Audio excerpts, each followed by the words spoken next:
On August 19, 1991, Soviet citizens woke up to tanks rolling through the streets of Moscow. The radio was playing classical music, the television showed Swan Lake on a loop, and the most powerful communist government on Earth, the empire that had terrified the world for 70 years, was collapsing. Not from an enemy, from within. 8 men decided they could save the Soviet Union overnight. They had the tanks, the troops, and the KGB. They had everything, except one thing they never saw coming. The Russian people had stopped being afraid. To understand how the world's most feared superpower was brought to its knees by its own generals in a single weekend, we have to go back to the evening of August 18, 1991, a warm Sunday night in Moscow when everything was still quiet. Mikhail Gorbachev was on holiday. His summer residence in Foros, Crimea, a grand compound on the Black Sea, was where he planned to spend a few final days of rest before returning to Moscow to sign a historic new treaty. The Union Treaty, a document that would restructure the Soviet Union, give republics more independence, and Syriza, in the eyes of 8 powerful men, effectively destroy everything they had spent their lives building. Those 8 men had a different plan. They called themselves the State Committee on the State of Emergency, senior officials, the Vice President, the Prime Minister, the Defense Minister, the head of the KGB. Men who had risen through the Soviet system, who believed in it, who could not accept that Gorbachev was dismantling it piece by piece with his reforms. On the evening of August 18th, a delegation arrived at Gorbachev's vacation compound unannounced. They walked into his office and presented him with a choice: sign a decree declaring a state of emergency, handing power to the committee, or resign immediately. Gorbachev refused both. What happened next was something the plotters had not fully planned for. They couldn't kill him. Killing a sitting Soviet president would have been too visible, too dangerous, too illegitimate even by their own standards. So they did the next worst thing. They cut his communications, every phone line, every connection to the outside world. They stationed KGB troops around the compound. They grounded every aircraft. Gorbachev was a prisoner in his own summer house, and the Soviet Union's most powerful men flew back to Moscow to announce to the world that he was ill. By the morning of August 19th, the coup had begun. Tanks rolled into Moscow before dawn. Armored vehicles moved through Leningrad. Military units took up positions across the country. State television went dark. When it came back, it was Swan Lake. The Soviets had always played Swan Lake when something catastrophic had happened: Brezhnev's death, Andropov's death. The Russian people knew exactly what Swan Lake meant. Something had gone terribly wrong. If you find this kind of hidden history fascinating, the moments where the world changed in a single weekend, subscribe to Pages of History. Every week we go deeper. At 6 o'clock in the morning, Radio Moscow announced that Gorbachev had been removed from power due to health reasons and that an emergency committee had assumed control of the Soviet Union. The world held its breath. In Washington, President George H.W. Bush was woken up in the middle of the night. In London, in Paris, in Berlin, governments scrambled to understand what was happening. Was this the beginning of a hardline crackdown? Were the nuclear weapons secure? Was the Cold War about to heat up again? The plotters scheduled a press conference for the afternoon of August 19th. This was the moment they would present themselves to the Soviet people and the world as the new legitimate authority, confident, resolute, in control. What the cameras caught instead made history for entirely different reasons. Gennady Yanayev, the vice president who had been declared acting president, sat at the center of the table, and his hands were shaking, not slightly, visibly, uncontrollably. The cameras captured it in full. The man who was supposed to project the iron authority of the Soviet state could not steady his own hands at a press conference. Journalists in the room noticed. The Soviet people watching at home noticed. The world noticed. One reporter asked him directly, "Where is Gorbachev? Is he alive?" Yanayev stammered. His answers were vague, contradictory, unconvincing.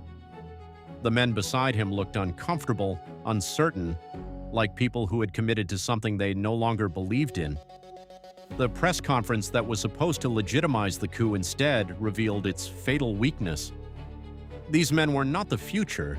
They were frightened bureaucrats clinging to a past that was already gone, and everybody watching could see it. While the plotters were stumbling through their press conference, Boris Yeltsin was moving. Yeltsin was the president of the Russian Republic, not the Soviet Union, but Russia itself, which was technically one republic within the larger Soviet state. He had been democratically elected just 2 months earlier. He was loud, unpredictable, frequently controversial. The plotters had assumed he would stay quiet, that he would calculate the odds, see the tanks in the streets, and stand aside. They had badly miscalculated the man. Yeltsin drove to the Russian Parliament building, the White House, and inside, surrounded by supporters, he made a decision that would define his place in history. He walked outside. He climbed onto one of the military tanks parked in front of the building, and standing on top of that tank, in front of growing crowds and international cameras, he read a declaration denouncing the coup as illegal and unconstitutional. The image went around the world within hours. A defiant man on top of a Soviet tank, refusing to surrender, calling on Russian citizens to resist. It was not what coup plotters planned for. You can control television stations and telephone lines and military units. You cannot control a single image that captures a nation's imagination. People began gathering at the White House in their thousands.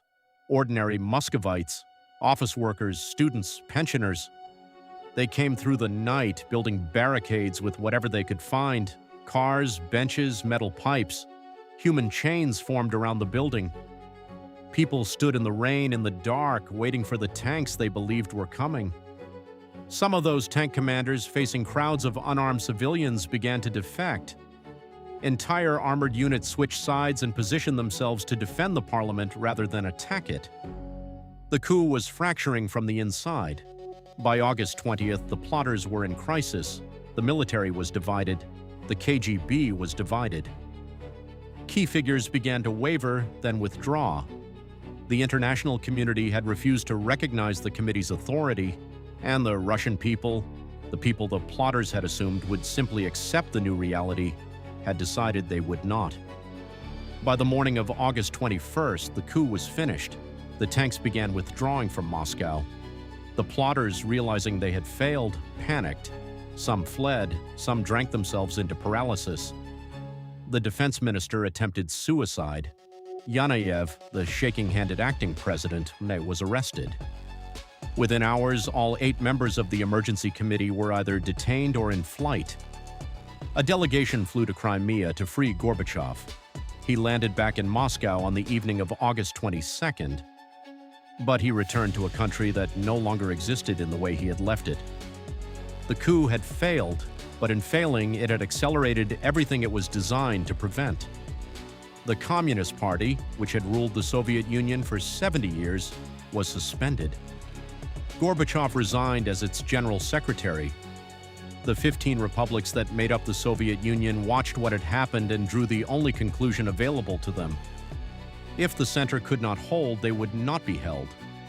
One by one, declarations of independence began: Estonia, Latvia, Lithuania, Ukraine, Georgia. On December the 25th, 1991, just 4 months after those tanks rolled through Moscow on a quiet August morning, Mikhail Gorbachev appeared on Soviet television one final time. He announced his resignation as president. He said the office itself was being dissolved because the country it represented no longer existed. The Soviet flag was lowered over the Kremlin. The Russian flag was raised in its place. 74 years of the Soviet Union ended. Here is what August 1991 really was. It was not the story of a coup that failed. It was the story of an empire that had already failed, and 8 men who hadn't yet understood it. The Soviet Union did not collapse because of Yeltsin on a tank. It did not collapse because of the plotters shaking hands or their poor planning. It collapsed because 70 years of a system built on fear had finally produced a generation that had run out of fear.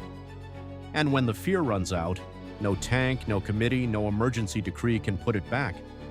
That is the lesson every authoritarian empire eventually confronts. You can control armies, you can control borders, you can control television stations and newspapers and telephone lines, but you cannot control the moment a people decide, quietly, collectively, without announcement, that they are no longer afraid of you. When that moment arrives, it takes exactly 48 hours,